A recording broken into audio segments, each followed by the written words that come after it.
عبادت میں خیال آئے تو گھبراؤ نہیں، یہ شیطان کی چال ہے، ایمان کا زوال نہیں۔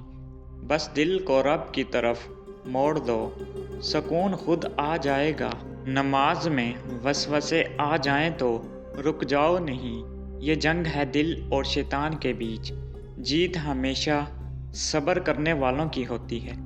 خیال آنا کمزوری نہیں، دل کا میدان خالی نہیں، بس نیت مضبوط رکھو، عبادت قبول ہوگی۔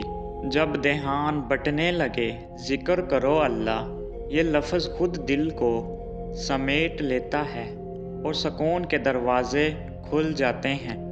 اگر عبادت میں خیال آئے تو ناراض مت ہونا، یہ تمہارے دل کی آزمائش ہے، رب تمہارا صبر دیکھ رہا ہے۔ خیالات کی آندھی میں عبادت نہ چھوڑو، یہی وقت ہے ایمان کی مضبوطی کا، اللہ تمہاری کوشش کو پسند کرتا ہے۔ جب نماز میں دل بھٹک جائے تو بس یہ سوچو میں اپنے رب کے سامنے کھڑا ہوں، پھر خیالات خود جھک جائیں گے۔ عبادت کے وقت شیطان تمہیں الجھاتا ہے کیونکہ تم رب کے قریب ہو جاتے ہو، بس مسکرا کر اعوذ باللہ کہہ دو، وہ بھاگ جائے گا۔ خیالات آئیں تو خوف نہ کرو، یہ دل کی صفائی کا آغاز ہے، ذکر سے دل کا آئینہ چمکنے لگتا ہے۔ عبادت کے وقت دھیان بٹے تو زبان سے نہیں دل سے رب کو پکارو، وہ تمہیں اپنے نور سے بھر دے گا۔ جب عبادت میں دل بھٹک جائے تو سانس گہری لو اور اللہ کہو، یہ لفظ خود دل کو راستہ دکھا دیتا ہے۔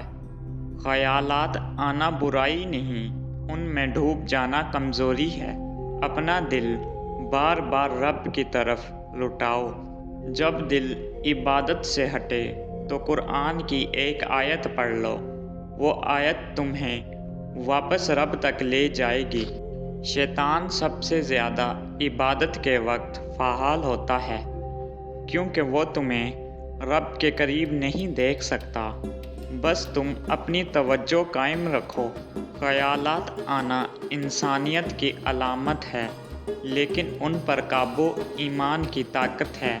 ہر بار لوٹ آؤ، یہی کامیابی ہے۔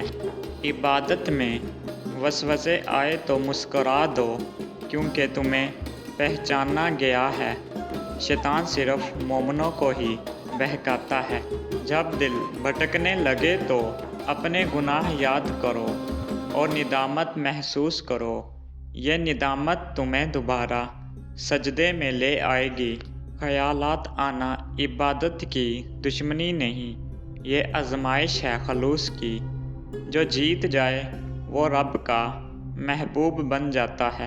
جب دھیان بٹے تو رک جاؤ، دل میں کہو اے رب میں تیری طرف لوٹ آیا، یہی جملہ تمہیں پھر قرب میں لے جائے گا۔ اگر عبادت میں دل منتشر ہو جائے تو آنکھیں بند کر کے رب کا تصور کرو، پھر دیکھو سکون تمہیں کیسے گھیر لیتا ہے۔